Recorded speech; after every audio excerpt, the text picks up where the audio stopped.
architectural wonder. Imagine a wall longer than the distance between the North and South Poles. If you were to take all the sections of the Great Wall of China and place them in a straight line, that's about how far they'd stretch. The wall is an extraordinary feat of engineering and design, as well as one of the most ambitious construction projects ever undertaken. It's also one of Earth's most iconic human-made landmarks and a testament to China's long, rich history. Voted one of the new 7 wonders of the world, the Great Wall is China's biggest and most popular tourist attraction. Sleeping Dragon. People built the Great Wall along China's northern border over many centuries for protection from invaders and to preserve Chinese culture from outside influences. Although the wall didn't always succeed in keeping out invaders, to anyone who wanted to harm China and its civilization, the wall was a huge obstacle to overcome. The wall roughly follows the southern edge of Inner Mongolia, a self-governing region of China that was usually under the control of non-Chinese peoples when the wall was built. Builders designed the Great Wall according to the ancient Chinese art and science of feng shui, a set of spatial principles that suggest how things should be arranged in relation to the flow of energy over the land. According to feng shui, the landscape is a living dragon. The Chinese people designed the Great Wall to flow over the landscape harmoniously. People often refer to the Great Wall as a sleeping dragon. The tail of the dragon, at the western end, is located in Gansu province. The head, in the east, is in Liaoning province near the Yellow Sea. From west to east, the dragon's body passes through deserts, steppes, rugged mountains, lakes, rivers, fertile lowlands, and beaches. The Great Wall is not in one continuous section. It has many sections that were built over the centuries. It might more accurately be called the Great Walls of China. Many walls. 9 of the sections that comprise the Great Wall run parallel to each other. Several of the main sections of the Great Wall are within 121 kilometers, 75 miles, of Beijing, China's capital. The Great Wall was voted one of the new 7 wonders of the world in 2007. Badaling, the best preserved section, has undergone extensive restoration. It winds along steep mountains northwest of Beijing for about 12 kilometers, 7.5 miles, and has 43 watchtowers. Farther east in the mountains is Huanghuacheng, about 10.8 kilometers, 6.7 miles long. Located in an area with lakes, this section is named for the yellow flowers that blanket the area in summer. 2 large Chinese characters meaning firm and strong are carved on an enormous rock below the wall. A particularly scenic portion of the Great Wall traverses high mountains to the east of Huanghuacheng. Muqianyu, which measures 2.25 kilometers, 1.4 miles long, has many parapets and 22 watchtowers, including 3 that protect a gateway platform. Northeast of Beijing, Sumatai is roughly 5 kilometers, 3 miles long, and has also undergone extensive restoration. Known for its steepness, this section has 34 watchtowers, about half of them on each side of Mandarin Duck Lake. Just south of Sumatai, Juyongguan is located in a valley encircled by mountains. It was a military stronghold and the site of many fierce battles. This section of the wall features a white marble platform that has an arched doorway with sacred statues and writings. In China, the wall is called Wanli Changcheng, which means the long wall of 10,000 li. A li is a Chinese measurement that equals about 1/2 of a kilometer, 1/3 of a mile. So 10,000 li equals about 5,000 kilometers, 3,100 miles. As recently as 2009, China's State Administration of Cultural Heritage reported that the wall wasn't much longer than that. However, a 5-year survey completed in 2012 using advanced technology, a combination of GPS, 3D modeling, satellite images, aerial maps, and drones, revealed that the wall is actually about 21,196 kilometers, 13,171 miles long when the length of all the sections are added together. Many enemies.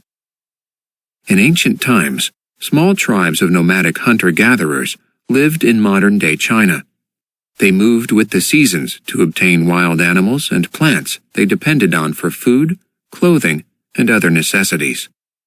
Beginning around 4000 BC, tribes living in more fertile regions started growing crops and domesticating animals, and small villages developed. These agricultural groups built walls around their villages to discourage raiding by nomadic people from the north. By 500 BC, China was made up of many independent states ruled by kings. The states fought each other, and the northern states also fought their northern enemies. Various kings wanted to unite the states and rule them all. Intense fighting occurred in the Warring States period between 475 and 221 BC. Many more walls were built during this period to protect individual states. By 221 BC, the most powerful state, Qin, took control of all of China, and a ruthless fighter named Zheng became the first sovereign emperor of China.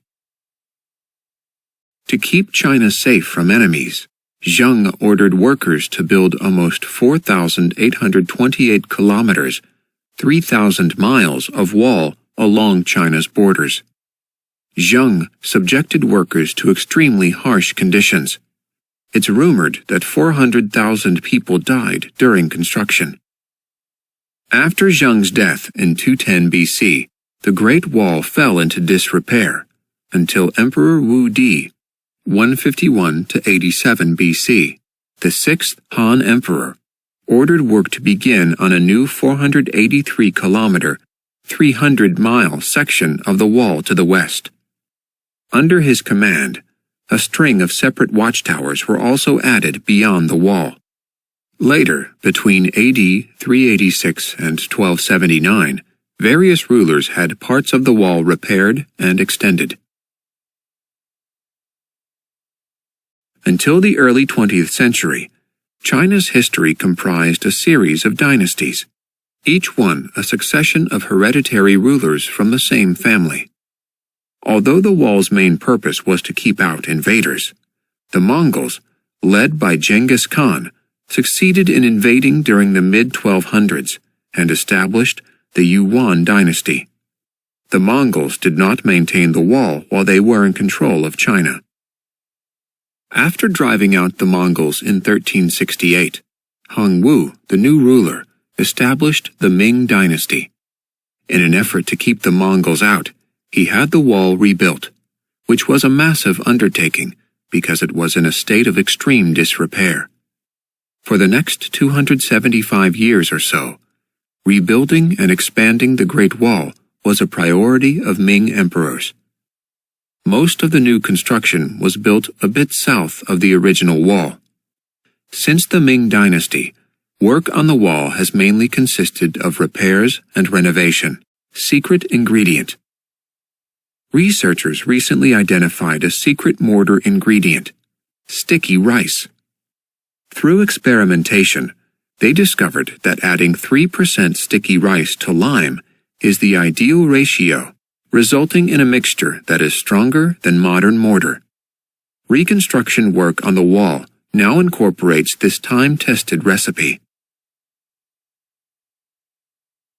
Construction methods over time. The Great Wall was built in stages over thousands of years by soldiers, convicts, war prisoners, and peasants, among others. Some people were forced to build the wall and had to work under brutal conditions. Earlier sections were built using the hangtu or rammed earth method, which involved pounding down packed earth inside a frame made of wood or bamboo. In certain desert areas where soil wasn't available, packed sand and desert shrubs were used instead. Hangtu construction. 1. Workers built a wooden frame and pounded it full of earth or sand and shrubs. 2. They built up the wall until they reached the desired height. 3. Workers removed the frame. The first sections of Hangtu construction, which appeared over 2,000 years ago, were separate walls around villages rather than a single long barrier. As China grew, its walls changed as well. Various dynasties determined the location of new construction according to where their enemies were at the time. During the Zhou dynasty, 770 to 476 BC, Hangtu walls surrounded small states. During the ensuing Warring States period, 475 to 221 BC, walls protected large states that battled each other.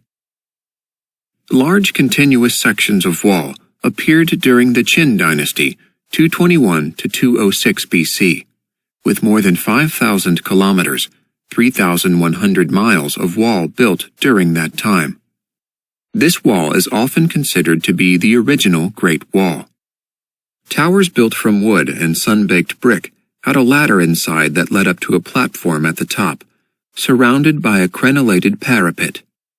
Archers equipped with crossbows were stationed in the towers, which were spaced so that any enemy caught between two towers would be within shooting range.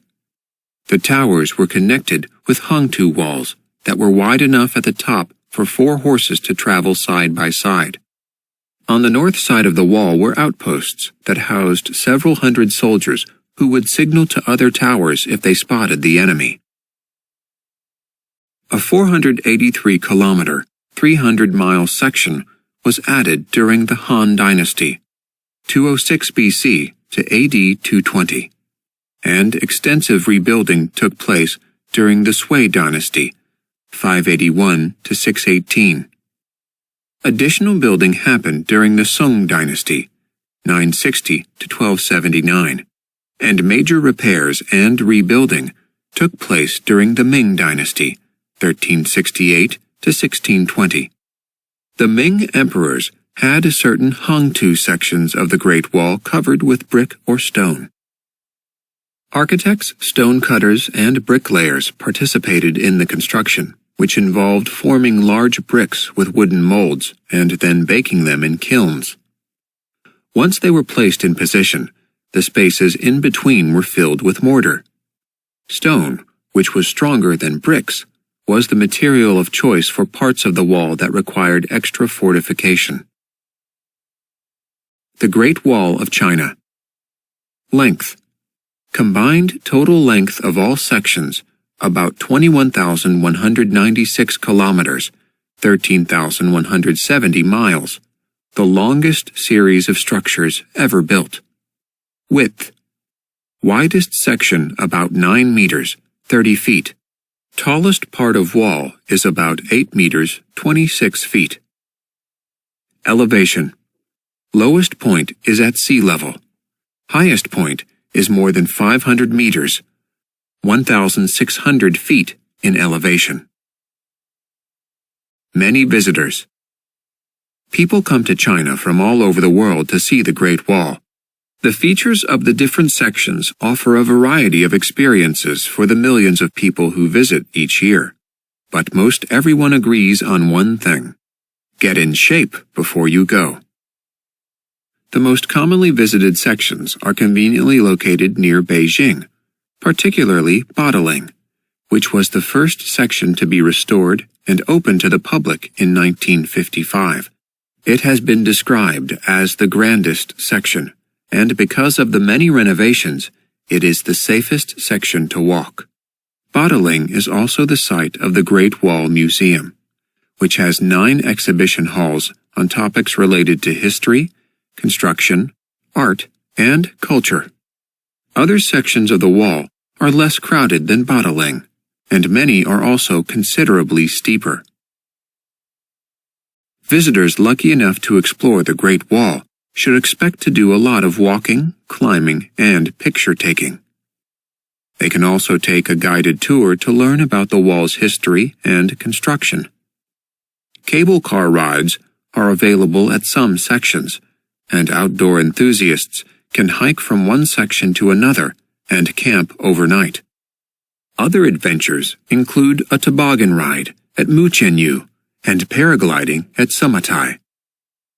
People with a taste for extreme sports can participate in the Great Wall Marathon, which is one of the most challenging marathons in the world. The event, which began in 1999, involves 2,500 runners from more than 60 countries. New discoveries. Contrary to rumors, the Great Wall isn't visible from space, but it's still impressive. Its length is equal to almost half the distance around Earth's equator. A new section was discovered in 2011 in Mongolia's Gobi Desert. An expedition led by British explorer William Lindsay turned up a 100-kilometer, 62-mile length of wall. One part made from blocks of volcanic rock, and the other from mud and shrubs. Using carbon dating, scientists linked it to the Western Xia dynasty, 1038 to 1227, which hadn't been known to build walls before this discovery. The Great Wall of China is a remarkable landmark that continues to fascinate more than 2,000 years after construction began. As people study the wall and discover additional sections, new aspects of China's colorful history will be revealed.